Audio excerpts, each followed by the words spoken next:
ainsi prié. Amen. Que le Seigneur vous bénisse. Nous allons prendre nos Bibles.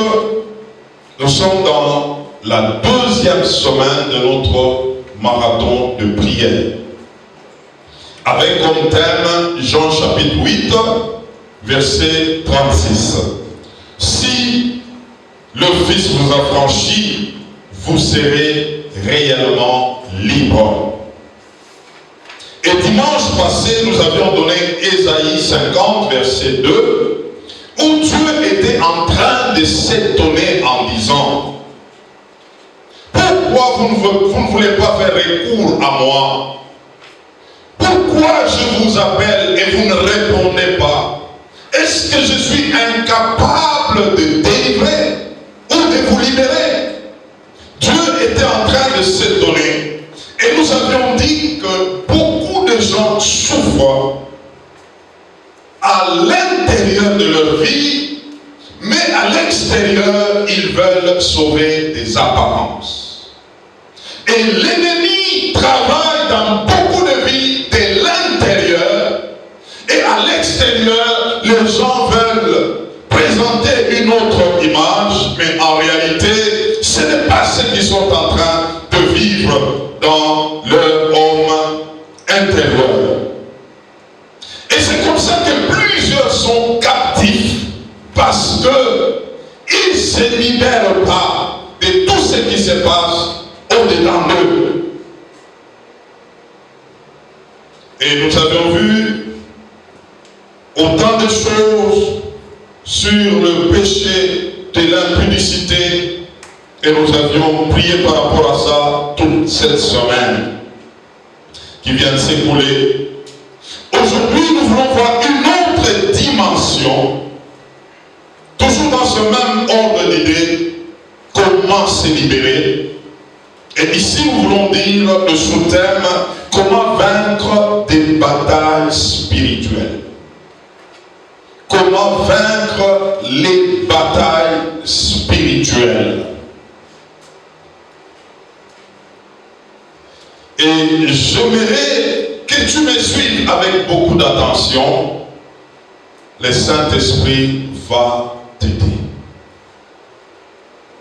Tout ce que nous sommes en train de subir étant enfants de Dieu, qui cherchent à nous mettre à genoux à l'intérieur, ce sont des batailles spirituelles. Tout enfant de Dieu est appelé à les vaincre. Mais avant cela, j'aimerais qu'on lise Éphésiens chapitre 6, verset 10 à 13.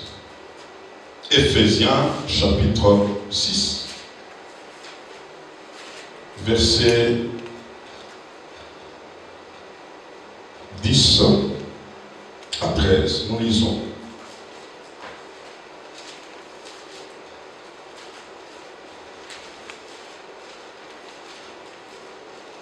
Au reste, fortifiez-vous dans le Seigneur et par sa force toute puissante.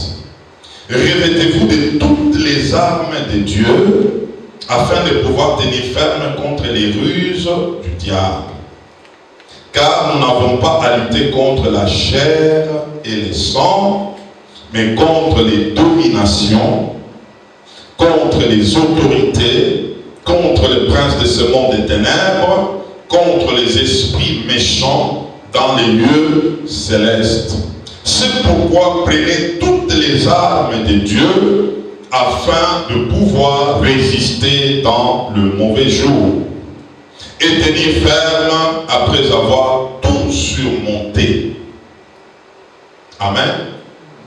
1 Corinthiens chapitre 16, versets 8 et 9. 1 Corinthiens chapitre 16, versets 8 et 9. Écoutons ça. Je resterai néanmoins à Éphèse jusqu'à la Pentecôte. Car une porte grande et d'un accès efficace m'est ouverte, et les adversaires sont nombreux. Là où les portes s'ouvrent, il n'y a pas que toi qui y vas, même les adversaires, ils vont aussi. 1 Thessaloniciens chapitre 2 et le verset 18. 1 Thessaloniciens chapitre 2, verset combien? Verset 18. Nous lisons. Aussi, voulions-nous aller vers vous, du moins moi, Paul, une ou même 2 fois. Mais écoutez la suite, on nous dit, mais Satan nous en a empêchés. Le combat spirituel est une réalité.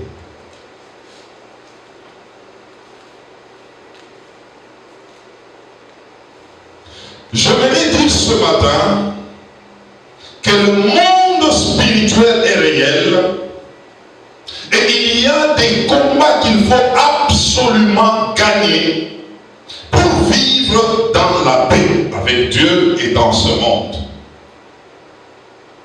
Nous avons des combats à gagner. Chaque enfant de Dieu né de nouveau doit connaître ses propres combats. Il faut que tu connaisses quels sont tes combats. Si tu ignores tes combats, on peut te surprendre.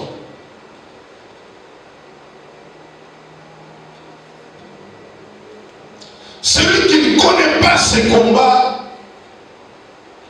c'est difficile qu'il puisse vaincre. Je vais vous donner un exemple. Avant que Moïse n'arrive au monde, il y a eu déjà le monde spirituel qui commence à bouger jusqu'à ce qu'un décret est sorti. Pendant que Moïse est sorti, il fallait tuer tous les enfants mâles. Et c'est comme ça que Moïse est né. On tuait tous les enfants mâles. On a pris Moïse, on est allé les cacher dans l'eau. C'est comme ça que Moïse était épargné et il entre dans la famille de Pharaon. Mais Moïse, pendant qu'il a vécu, il était toujours attaqué. Et quand bien même Moïse est mort à 120 ans, écoutez-moi bien, les corps de Moïse, l'ange de Satan voulait le prendre. Il y a eu une dispute entre les corps de Moïse. L'ange de Dieu était venu et l'ange de Satan était venu. Un corps mort. Mais l'ennemi veut le prendre. Donc les combats dès la naissance et même jusqu'à sa mort. Jésus, quand il est venu, un décret est tombé. Il fallait tuer tous les enfants mâles. Quand Jésus a vécu, l'ennemi l'attaquait toujours. Jusqu'à la croix. Si lui, Jésus, dont la Bible appelle le bois sec, était combattu, et toi et moi, le bois vert plutôt, Jésus était combattu, et toi et moi, nous sommes que de bois sec. Comment est-ce que l'ennemi peut nous laisser? Il est difficile. Il est difficile. Paul, connaissant ces choses, Paul nous a mis en garde que nous devons nous fortifier dans notre homme intérieur. Ton esprit est appelé à être fort. Je parle de ton esprit. Parce que les combats que l'ennemi fait, il commence par l'intérieur. Lorsque l'intérieur de quelqu'un est gagné par Satan, l'extérieur ne peut rien faire. C'est pourquoi Paul est en train de dire, fortifiez-vous, que votre homme intérieur soit fortifié par la puissance du Saint-Esprit, que le Saint-Esprit l'Esprit qui habite en vous puisse fortifier votre esprit. Et 2 Timothée chapitre 1 verset 7, la Bible est en train de dire, l'esprit que vous avez reçu n'est pas un esprit de timidité, mais un esprit de force. Le Saint-Esprit a la force afin de fortifier ton esprit pour que tu tiennes bon devant Satan, devant ses forces de ténèbres.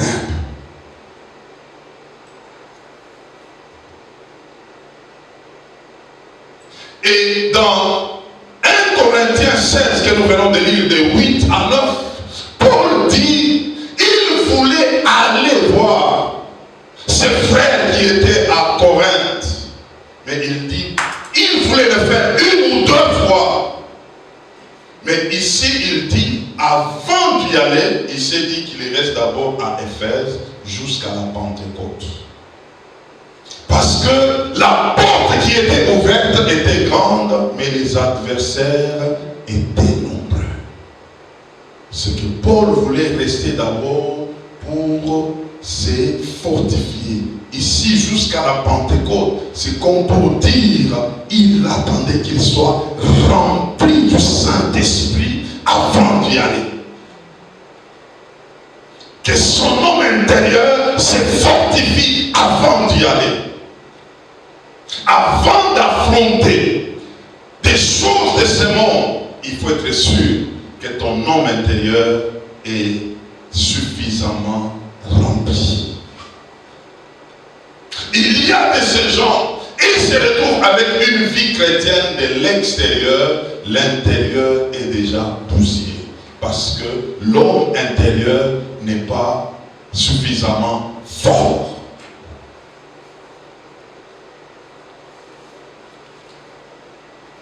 Et je voudrais te dire, depuis le jour où tu as dit que tu te donnes à Jésus, tu es devenu enfant de Dieu, tu avais déjà déclenché un combat dans ton homme intérieur. Parce que l'ennemi sait que quelqu'un qui est avec Dieu, il lui sera difficile de le prendre s'il est totalement attaché à Dieu. Alors, je vais nous poser quelques questions. Et ces questions vont nous aider à entrer dans la matière de ce matin. Je pose la première question. Est-ce qu'on peut ensorceler un enfant de Dieu?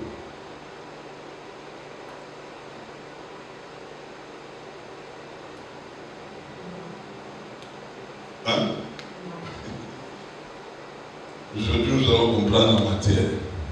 Je pose la deuxième question. Est-ce qu'on peut envoûter un enfant de Dieu? Frère Axel.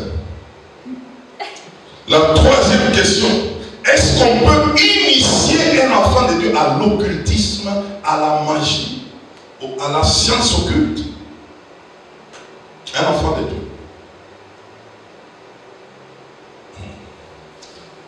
Quatrième question. Est-ce qu'on peut attaquer un enfant de Dieu? On peut oppresser un enfant de Dieu? On peut réclamer un enfant de Dieu? Par Satan?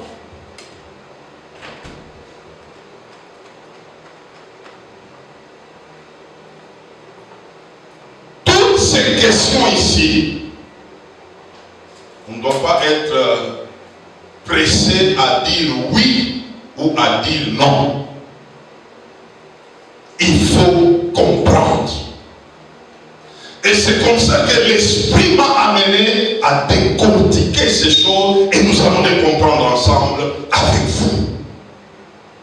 Avant de répondre à toutes ces questions, nous devons d'abord savoir comment fonctionne le salut. Comment fonctionne le salut? Le salut est en 3 dimensions. La première dimension du salut, c'est la dimension du salut de l'esprit de l'homme. L'homme, selon 1 Thessaloniciens chapitre 5, verset 23, l'homme est tripartite. Il a 3 parties. Il a l'esprit, il a l'âme et il a le corps. Quand est né de nouveau, la partie de l'homme qui est né de nouveau, d'une manière instantanée, c'est la partie de l'esprit de l'homme. C'est-à-dire les jours où on t'a donné la parole, tu as dit oui à Jésus, tu as confessé, Romains chapitre 10, verset 9, tu es sauvé instantanément. À partir de ces jours-là, tu deviens enfant de Dieu, tu es né de nouveau, et ces choses-là se passent dans ton esprit. C'est l'esprit qui naît de nouveau d'une manière instantanée. Ok? Maintenant, nous nous retrouvons avec la deuxième partie de l'homme. Il s'agit de l'âme. L'âme ne se convertit pas d'une manière instantanée. Le salut de l'âme est un salut progressif. Est un salut qui vient au fur et à mesure, nous sommes en train de nous connecter à la parole de Dieu. La parole de Dieu est en train de renouveler notre esprit, notre âme, il est en train de renouveler notre intelligence, il est en train d'amener nos sentiments, nos réflexions, nos pensées à se tourner vers Dieu. Au fur et à mesure nous marchons avec Dieu, l'âme aussi est en train de se convertir lorsqu'elle se laisse à la parole de Dieu. Elle prend la parole de Dieu, elle se laisse au renouvellement de la parole de Dieu. L'âme est en train de subir le changement ou la conversion. Quant à notre corps, le corps ne se convertit jamais sur la terre. Les corps, on les prend de force. Le corps restera toujours incorruptible jusqu'à ce que Jésus revienne. Il va nous donner de nouveaux corps, des corps glorieux. Alors, qu'est-ce qui se passe lorsque quelqu'un est né de nouveau? Suivez-moi très bien. Je suis en train d'introduire et nous allons nous comprendre ensemble comment ça se passe. Tu vas comprendre de ta vie, là où ça cloche, comment tu dois le faire, comment tu dois faire aujourd'hui. Quelqu'un qui est né de nouveau par son esprit, il est né de nouveau aujourd'hui, il devient enfant de Dieu aujourd'hui. Si Jésus revenait aujourd'hui, il va aller au ciel. Parce que c'est son esprit qui est né de nouveau. Ok? Maintenant, écoutez-moi très bien. Un enfant de Dieu né de nouveau, il est sauvé. Mais il se fait que on lui pose une question où il faut dire la vérité, il dit des mensonges. Il se met en colère. Il peut se quereller, mais il est sauvé. Ça se passe comment? Son esprit est sauvé. Vous sentez qu'il y a de l'orgueil dans la personne. Son esprit est sauvé. Vous sentez que la personne a des rancunes. Qu'est-ce qui se passe? Ces choses-là se passent au niveau de son âme. C'est l'âme qui n'est pas encore sauvée, qui est en train de subir la parole de Dieu, qui veut l'amener au salut. Alors, j'aimerais nous prendre ensemble 2 Corinthiens chapitre 5, versets 16 à 17. Et j'aimerais, frères et sœurs, que nous soyons attentifs à ce que nous sommes en train de voir. Ça va vraiment déclencher quelque chose aujourd'hui. 2 Corinthiens chapitre 5, versets 16 et 17. Écoutez ce que la parole de Dieu dit. Ainsi, de maintenant, nous ne connaissons personne selon la chair. Et si nous avons connu Christ selon la chair, maintenant nous ne les connaissons plus de cette manière. Verset 17 maintenant, si quelqu'un est en Christ, il est une nouvelle créature. Les choses anciennes sont passées, voici toutes choses sont devenues nouvelles. La Bible est en train de dire ici, et maintenant, nous ne connaissons personne selon la chair. Quelqu'un qui est né de Dieu, il n'est pas né selon la chair, il est né selon l'esprit. Alors, celui qui est né selon l'esprit de Dieu, cela veut dire il cesse de vivre selon la chair. La vie de la chair s'arrête. La vie de la chair doit mourir. Maintenant, écoutons-nous très bien.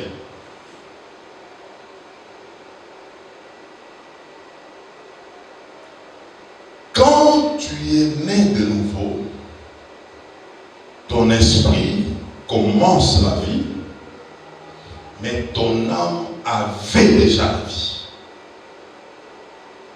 Est-ce que nous nous comprenons?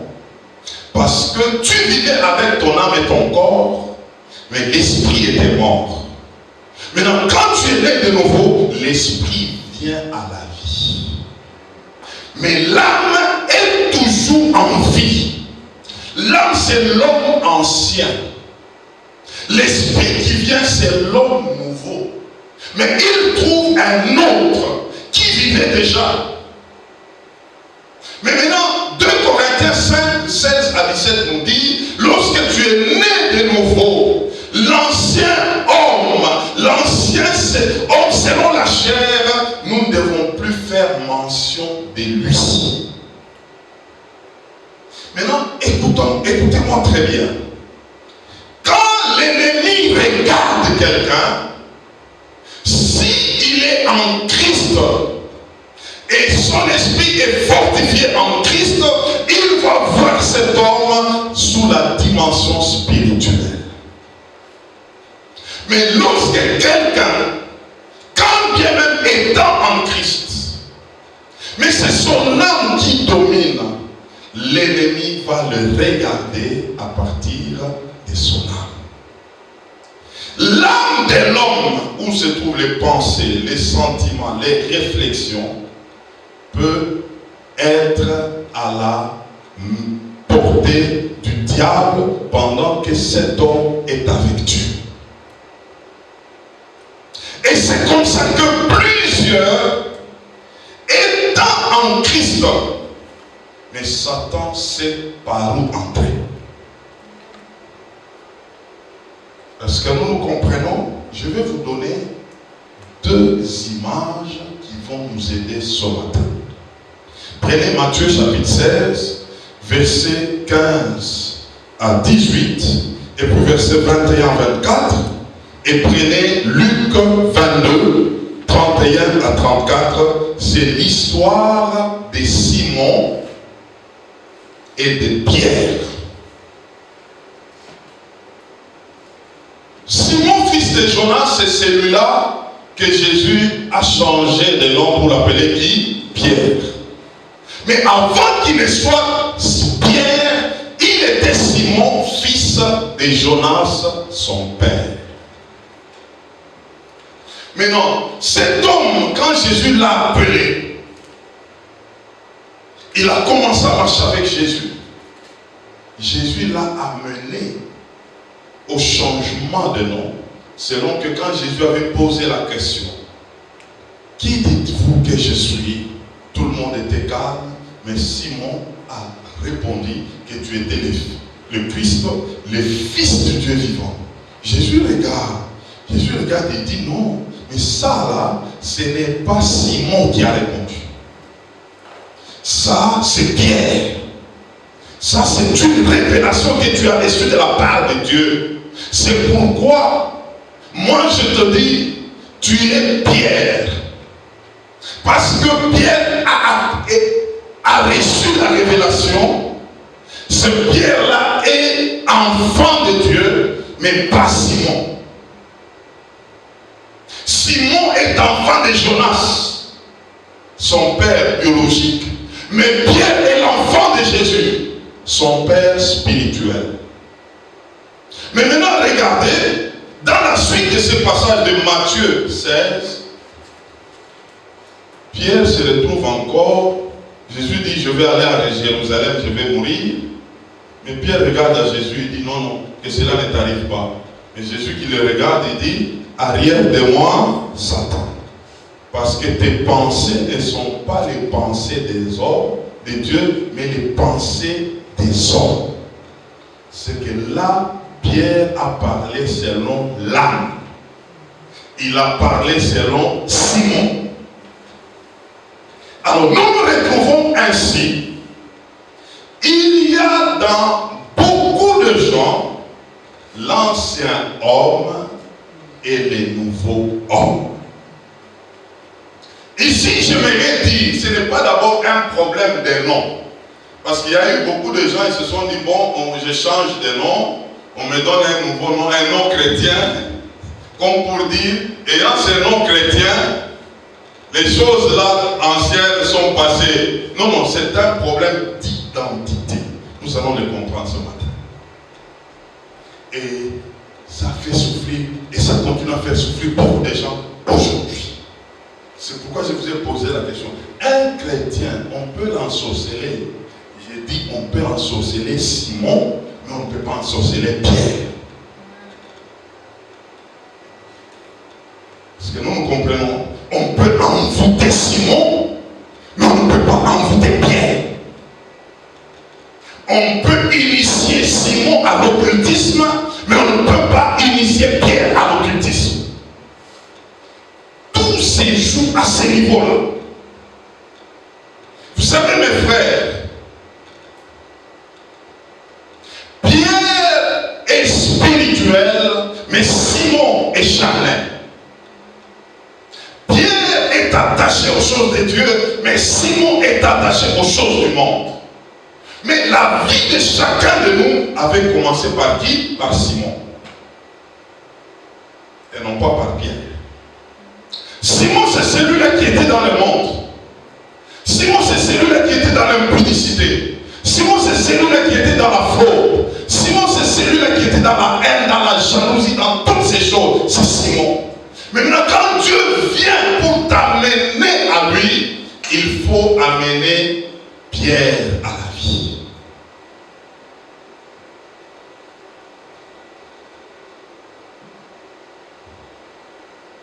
Vous savez, Dieu m'a fait comprendre quelque chose.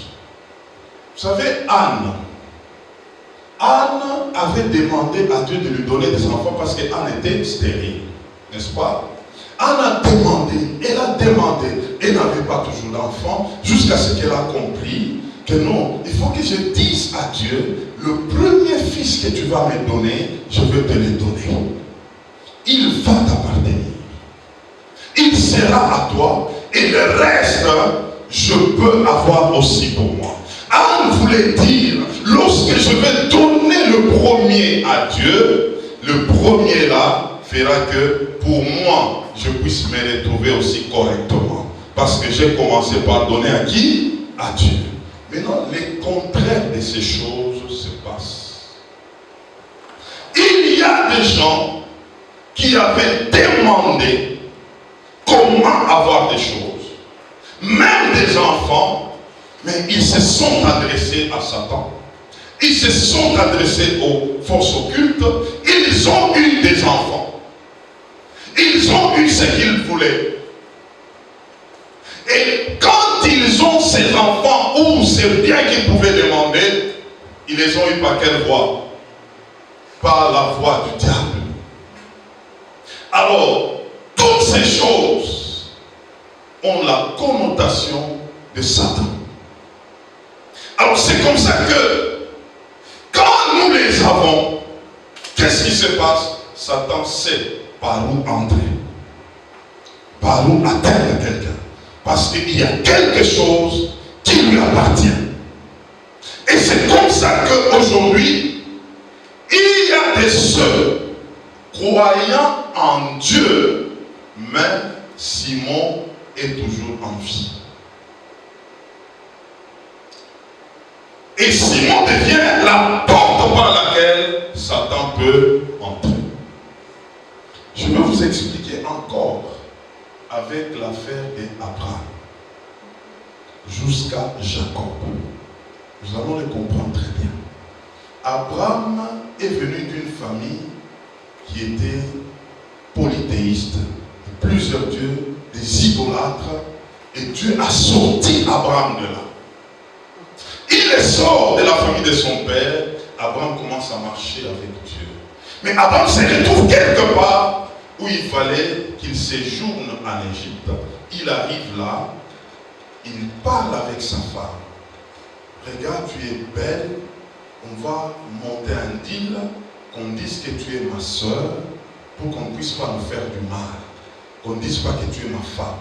Quand ils sont entrés comme ça, ils ont parlé et Pharaon a pris Sarai comme sa femme. Et il a donné beaucoup de présents, beaucoup de biens à Abraham. L'homme là, le roi, a commencé à vivre avec la femme d'Abraham dans sa maison.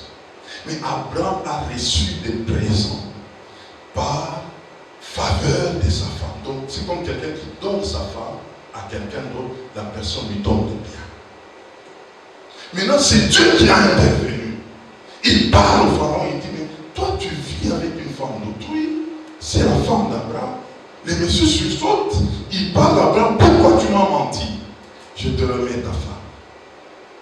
Et moi j'ai dit, heureusement en ce temps-là, Sarah était stérile. Sinon elle allait accoucher avec qui? Avec Pharaon.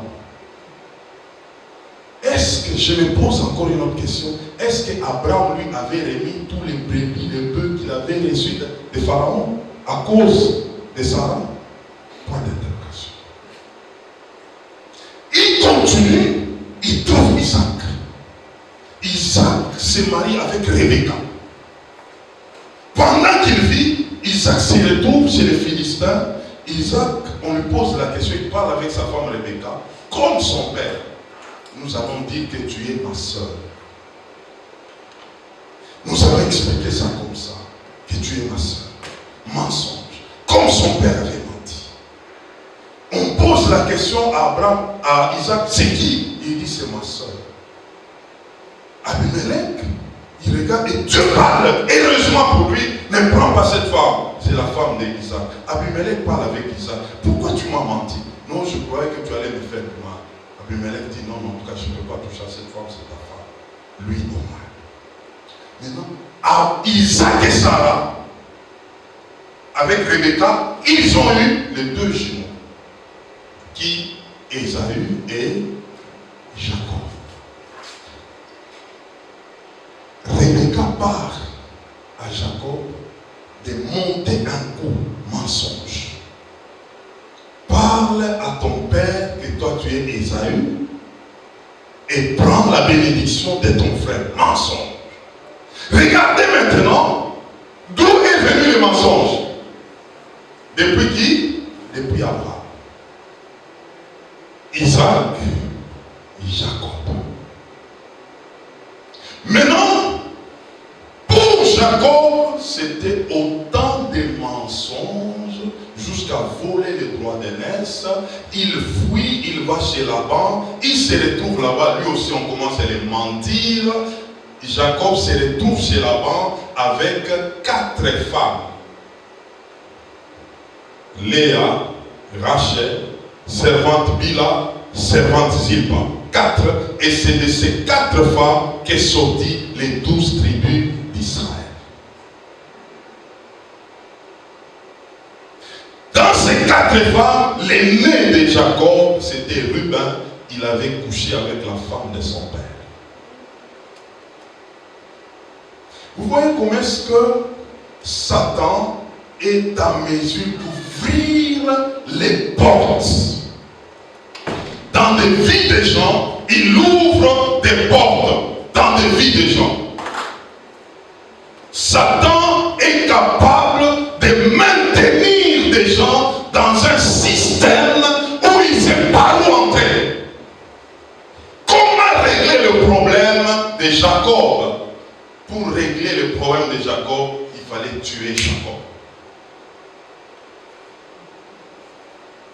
Pour que Israël sorte. Est-ce que je me fais comprendre? Tant que Jacob était en vie, la porte était toujours ouverte. Satan savait par où entrer. Satan savait ce qu'il devrait faire. C'est comme ça que Jacob est allé de problème en problème, mais en réalité, il y avait une porte qui était déjà ouverte. Jusqu'à ce que Jacob s'est retrouvé devant Dieu et Dieu lui pose la question, quel est ton nom? Il dit, je suis un menteur, je suis un voleur, je suis un usurpateur. Ce sont des choses que j'ai héritées. Ça n'a pas commencé par moi, depuis mon grand-père, jusqu'à mon père et jusqu'à moi. Et Dieu dit à Jacob, tu ne seras plus appelé Jacob, tu seras appelé qui? Israël. Dans la nouvelle naissance, il y a le combat entre Jacob et Israël. Israël, c'est l'homme nouveau, mais Jacob, c'est l'homme ancien qui a connu des choses, qui a vécu des choses. Alors écoutez-moi, c'est par là que je crois que je vais entrer maintenant dans le vif d'aujourd'hui. Nous avons des gens, des familles, des amis avec lesquels nous sommes en relation, mais une relation de Jacob et non d'Israël. Une relation de Simon et non de Pierre. Tu es enfant de Dieu, mais tel quand il te regarde, lui te voit dans la dimension de quand tu n'étais pas avec Christ. Lui parle avec toi dans la dimension de quand tu n'étais pas avec Christ. Lui vit avec toi dans la dimension de quand tu n'étais pas avec Christ. Ces choses s'expliquent. Il y a un combat. J'ai mon frère aîné qui venait de mourir, il m'avait réveillé autrefois. Il était païen, moi enfant de Dieu. Alors, moi quand j'étais païen, j'avais le nom de Guy. Et quand je me suis converti, Dieu m'a donné le nom de Jonathan. Je l'ai reçu en vision, il m'a dit, on ne t'appellera plus Guy, on t'appellera maintenant Jonathan. Tu es mon don pour le monde. J'ai changé de nom. Lui me dira un jour, pendant que tout le monde s'est habitué à mon nom de Jonathan, un jour, pendant que je parle avec lui, il me dit, tu sais, toi, je ne peux pas t'appeler Jonathan. Moi, je vais t'appeler toujours Guy. Je dis, pourquoi? Il me dit ceci. Écoutez-moi très bien. Et c'était quelque chose de fort. Il me dit, si je t'appelais Jonathan, c'est comme si tu deviens mon grand frère. Mais quand je t'appelle Guy, je te vois toujours mon petit frère. Je dis, ah bon? Mais moi, je suis Jonathan. Il dit, oui, pour les autres, mais pas pour moi.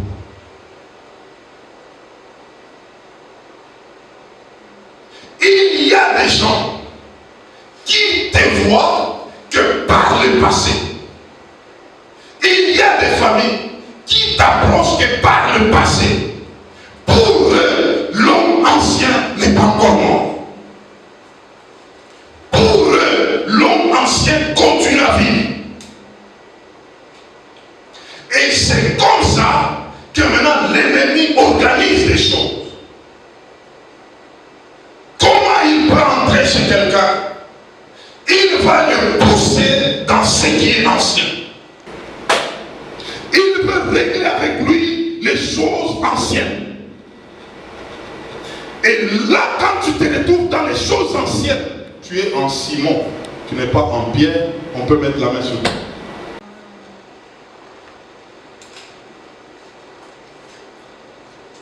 Et c'est comme ça que la bataille devient atroce et que nous devons comprendre les enjeux. Aujourd'hui, il y a des gens qui ne comprennent pas comment est-ce qu'ils ont le même sort que les autres, les païens. Le même sort, tu ne comprends pas, mais j'ai pris, mais pourquoi quelque chose comme ça m'arrive?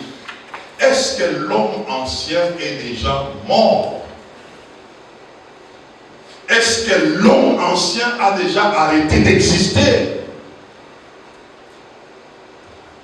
Vous savez, moi qui vous parle, j'ai compris ces choses. Vous savez, dans la vie, tu peux te retrouver avec quelqu'un avec lequel vous avez commis soit des bêtises, des choses anciennes là, mais toi tu es déjà enfant de Dieu. Quand vous vous retrouvez là, il te regarde, tu le regardes, c'est comme si, vous commencez à rire, c'est comme si vous vous rappelez, c'est comme si il y a quelque chose comme un magnétisme là. En fait, c'est l'ancien homme qui rappelle que toi là, tu vois là, tu te rappelles là. C'est comme ça que Dieu, lorsqu'il veut former l'homme intérieur, des fois il peut te cacher à tout ce qui était ancien, à tous les anciens qui pouvaient créer des barrières vis-à-vis de toi. Dieu peut le faire disparaître pour qu'il travaille ton homme intérieur, que tu sois davantage fort, et quand il peut te présenter, que tu sois un autre homme. Que ça soit maintenant Pierre qui parle, Pierre qui agit, Pierre qui fait. Parce qu'il y a des gens qui jusqu'aujourd'hui, je vous dis, même moi qui vous parle, il y a des gens, quand je suis devant eux, ils te diront, non, toi tu es pasteur pour les autres. Pas pour moi. Parce qu'il m'a connu autrefois.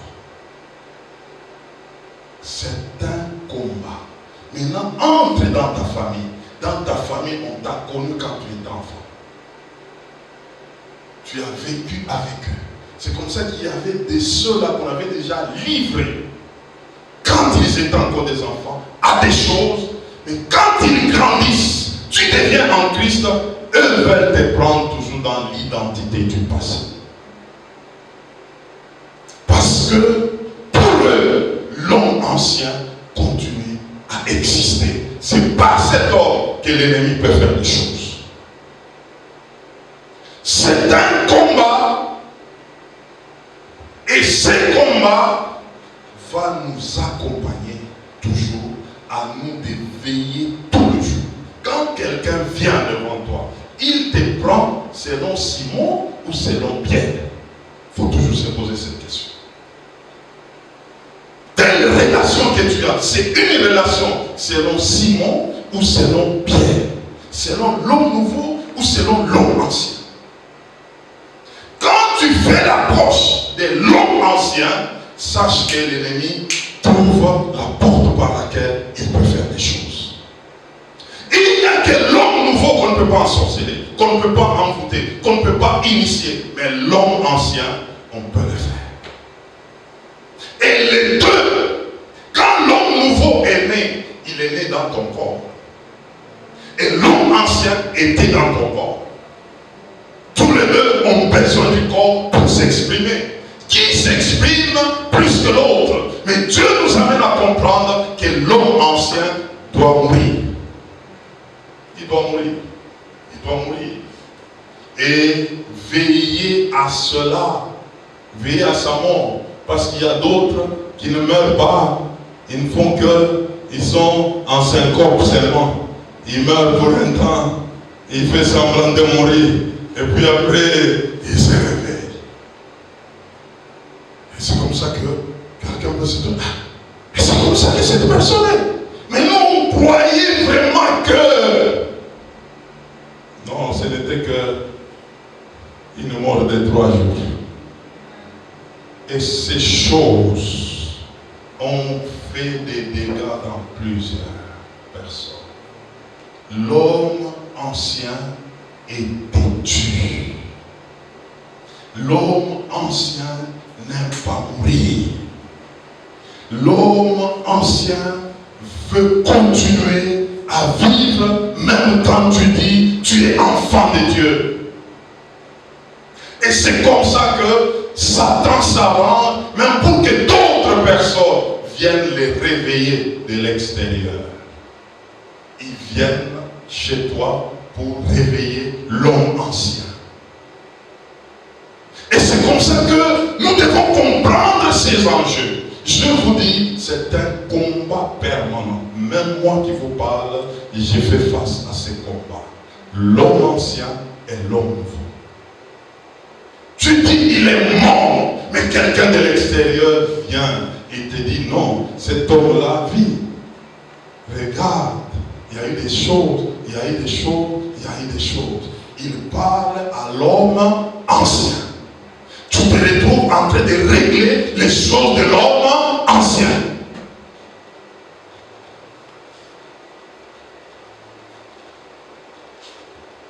Que Dieu nous aide. Lorsque Jacob a accepté la mort pour devenir Israël, l'homme qui voulait tuer Jacob, c'était qui? C'était Ésaü, son frère. Mais quand le nom de Jacob était changé en Israël, Ésaü était incapable de tuer Israël. Ésaü s'est réconcilié avec Israël. Mais Ésaü n'avait pas vu Jacob, il avait vu Israël. Il y a un homme nouveau qui doit se manifester en toi.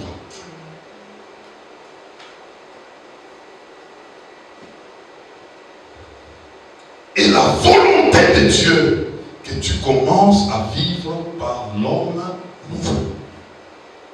Romains chapitre 8, verset 19. Le monde attend de toi la manifestation de l'homme nouveau qui est en toi. Il doit se manifester. Je pose la question ce matin. L'homme nouveau en toi, est-ce qu'il vit? Est-ce que c'est lui qui prend des décisions? Est-ce que c'est lui qui dirige? Est-ce que c'est celui qui oriente les choses? L'homme nouveau en toi, est-ce que c'est celui qui est au devant de toi?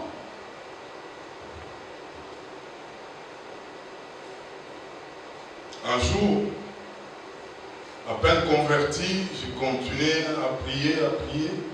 Et quand j'étais dans l'homme ancien, moi du moins, il fallait changer même de nom.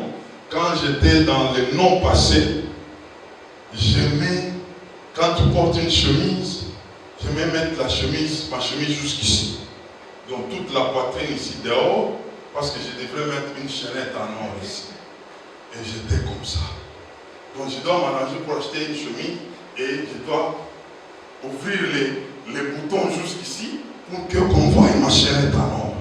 Et je vais mettre des kilos parce que j'avais beaucoup de poids. Un jour, je suis déjà Jonathan, mais j'ai continué avec l'ancien homme comme ça. Un jour, j'entends le Saint-Esprit. Et là, il m'a parlé, mais toi là, mais ferme ta petite poitrine là.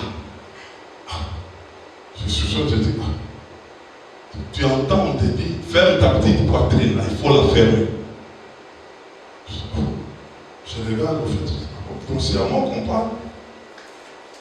C'est ces jours-là j'ai compris que je ne devrais pas ouvrir ma poitrine et chercher à bien porter et non pas laisser mes pieds dehors. Il a parlé à l'homme ancien. Il avait tendance de continuer sa vie. Et cet homme ancien, si tu ne lui fais pas la guerre, il peut te faire la honte un jour.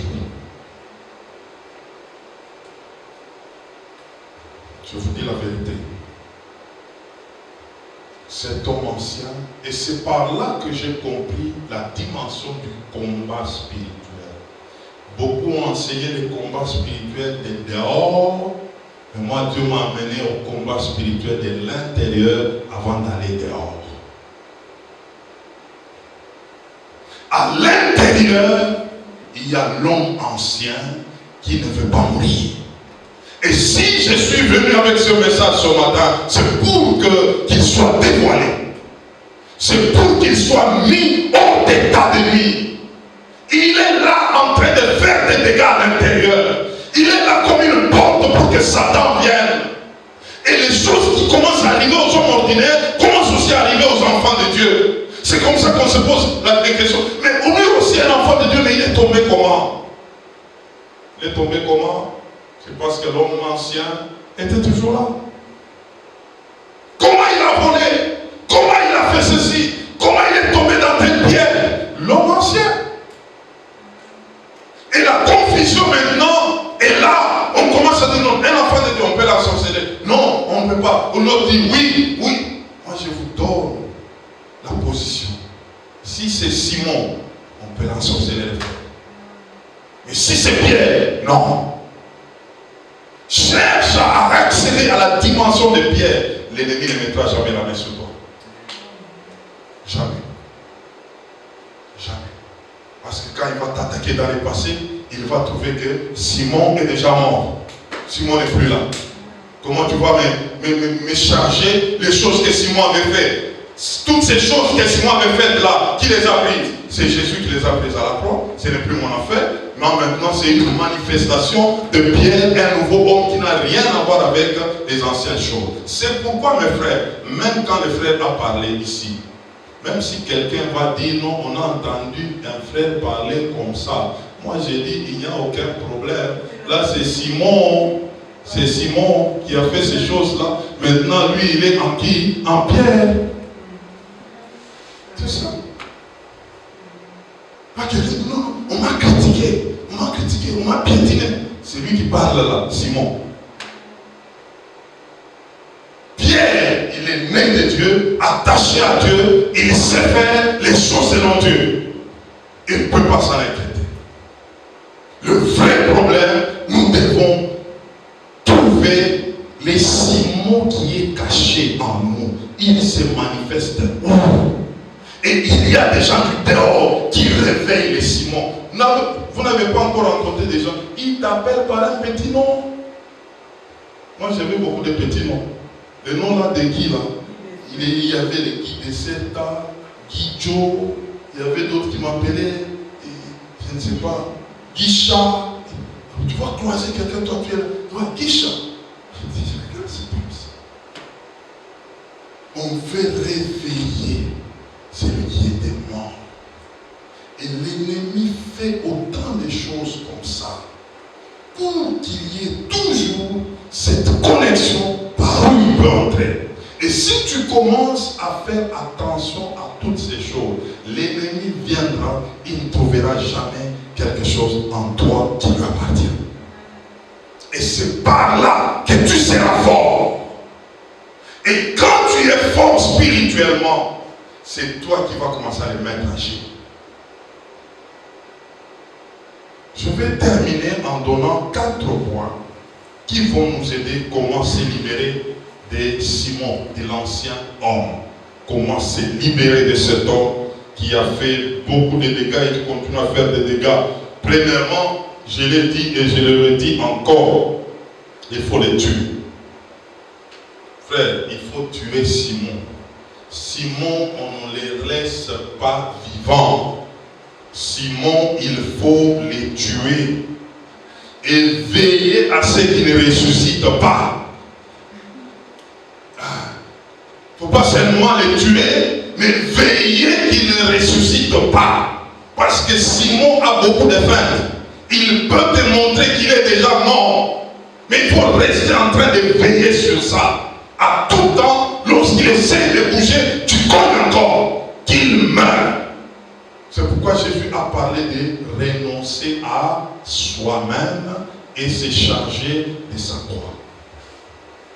Il parlait de Simon. Il a dit, Simon, Simon, Satan t'a réclamé. Mais moi j'ai prié pour toi que lorsque tu vas te tourner vers moi, que tu affermisses aussi les autres. Jésus savait que Pierre, qui était Simon là, les Simon, allait l'abandonner. Simon allait fuir, mais pas Pierre.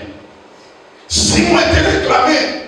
Beaucoup de gens, on le réclame par Simon. Il faut que Simon meure. C'est rassuré que Simon est mort. Lorsqu'il y a des tentatives de résurrection de Simon, il faut veiller, cogner encore très fort. Sinon, Simon, il peut se prendre encore.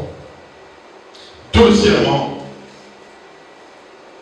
nous devons promouvoir l'homme nouveau. Le promouvoir, le mettre au centre. Cet homme nouveau de Pierre, prendre conscience de son identité, travailler à ça. Commencer à le mettre devant toute situation. Je suis un né de nouveau. Je suis un homme nouveau. Les choses anciennes sont passées. Je vis par l'homme nouveau. Je suis attaché à Christ. Je suis un esprit qui est en communion avec l'Esprit de Dieu. Il faut que tu arrives à amener à la prise de conscience ton homme nouveau. Que c'est lui qui vit en toi. C'est lui qui fait. Tu commences à te laisser à lui. Tu commences à lui obéir. Tu commences à suivre. Quand il y a quelque chose qui t'arrive, tu es en train de discerner que la chose est de l'esprit et non pas de la chair. Mettre l'esprit en avant et non pas la chair. Très important. Et quand tu travailles à ça, tu vas commencer à voir que l'homme nouveau commence à grandir. Il commence à prendre de la taille. Parce que tu le mets en connexion avec le Saint-Esprit. C'est lui qui est en train de nous donner cette prise de conscience. Et troisièmement, tu dois fortifier cet homme nouveau par la dimension de la consécration. C'est consacrer à Dieu. C'est donner de discipline, d'abandon total à Dieu. Tu es en train de faire en sorte que cet homme nouveau commence à se manifester. Il commence à se faire voir même au dehors. Et tu verras que même les rapports avec d'autres personnes vont changer. Ils commenceront à te regarder autrement.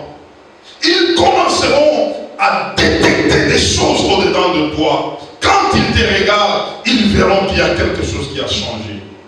Parce que la réalité des choses est que l'homme nouveau doit se manifester. Il ne doit pas seulement rester au-dedans de toi, il doit sortir. Le monde doit le voir. Le monde doit vivre ce qu'il est en train d'accomplir.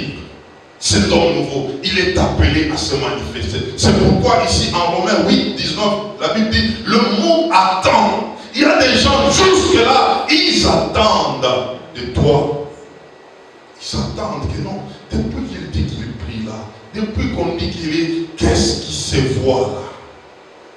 Quels sont les fruits là? Comment ça se passe? Il y a une dimension de la manifestation que le monde doit voir. Et pour que le monde voie, il faut que toi tu sois fortifié dans ton homme intérieur. Il faut que ton esprit puisse avoir de la taille. Et quatrièmement, enfin, lorsque quelqu'un est manifesté comme ça, il doit se battre avec l'ennemi. Et c'est comme ça qu'il peut les gagner toujours. Combattre l'ennemi par l'épée de la parole. Par l'épée de la parole. Tu es capable maintenant de faire face à l'ennemi. Tu es capable maintenant de repousser les fesses enflammées du malin. Tu comprends maintenant les enjeux où tu es en train non seulement de te défendre, mais aussi d'attaquer. Et c'est comme ça qu'on comprendra que c'est l'homme nouveau qui commence à faire les choses.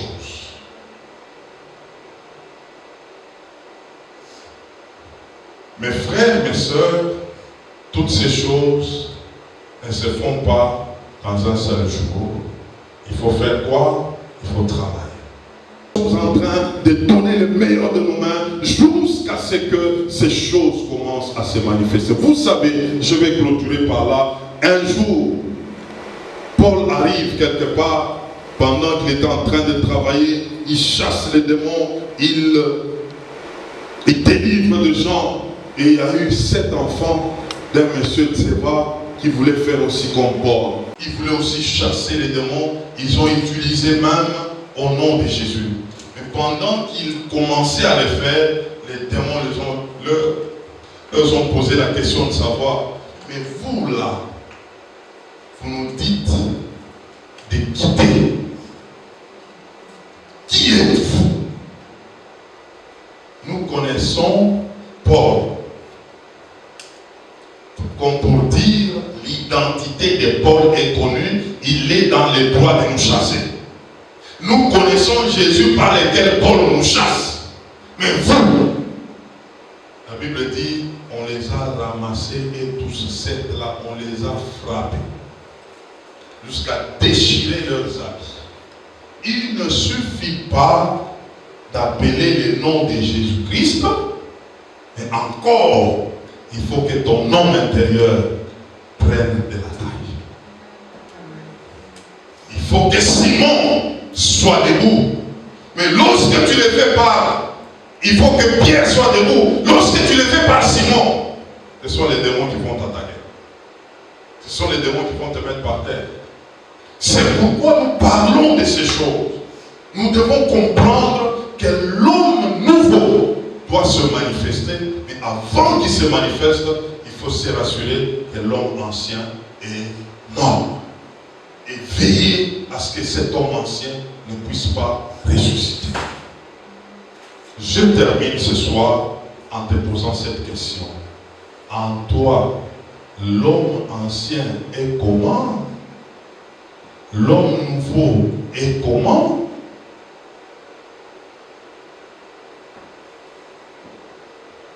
Est-ce qu'il est mort? L'homme ancien est mort. Là où tu vis par quel homme? Nous nous inclinons en prière. Nous allons rendre grâce au Seigneur. Et que cette question ne t'échappe pas et que tu puisses travailler en profondeur. Commence à regarder où se trouve l'homme ancien au-dedans de toi. Où se trouve l'homme ancien au-dedans de toi et commence à lui faire la guerre. Cette semaine, c'est une semaine de la guerre. Découvre les activités de l'homme ancien en toi. Découvre les machinations de l'homme ancien en toi. Découvre ceux-là qui viennent pour réveiller l'homme ancien en toi. Ils peuvent venir du dehors. Ils viennent pour réveiller l'homme ancien. Ils peuvent même l'appeler. Ils peuvent même parler concernant cet homme ancien en toi. Quelqu'un peut venir te dire, oh, autrefois, regarde ce que tu étais. Autrefois, regarde ce que tu faisais. Autrefois, regarde comment tu menais ta vie. On veut réveiller l'homme d'autrefois. Les photos peuvent réveiller l'homme ancien. Tu regardes tes photos. Les choses anciennes, les fêtes, les manifestations anciennes peuvent réveiller l'homme ancien. D'autres même, le bien, l'argent, qu'importe la manière dont tu pouvais trouver, ça peut réveiller l'homme ancien. Beaucoup tombent dans ce piège. Les sollicitations anciennes peuvent te suivre, te chercher, pendant que toi, tu veux faire les choses avec Dieu.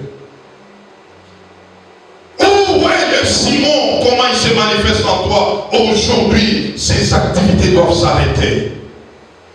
Les activités de Simon doivent s'arrêter. Les machinations de Simon doivent s'arrêter. Nous sommes dans une semaine de prière. Nous voulons découvrir, mettre à nu toutes les activités de Simon. Il doit mourir. Il doit mourir. Il a fait beaucoup de dégâts. Il doit mourir. Il doit partir. Il doit disparaître pour toujours. On ne va plus te reconnaître selon l'homme ancien. C'est l'homme nouveau maintenant. Que le Seigneur nous aide, que cette semaine, nous soyons dans une semaine de combat contre Simon, de combat contre Jacob, l'homme ancien, afin que l'homme nouveau se manifeste. Nous prions Au nom de Jésus-Christ.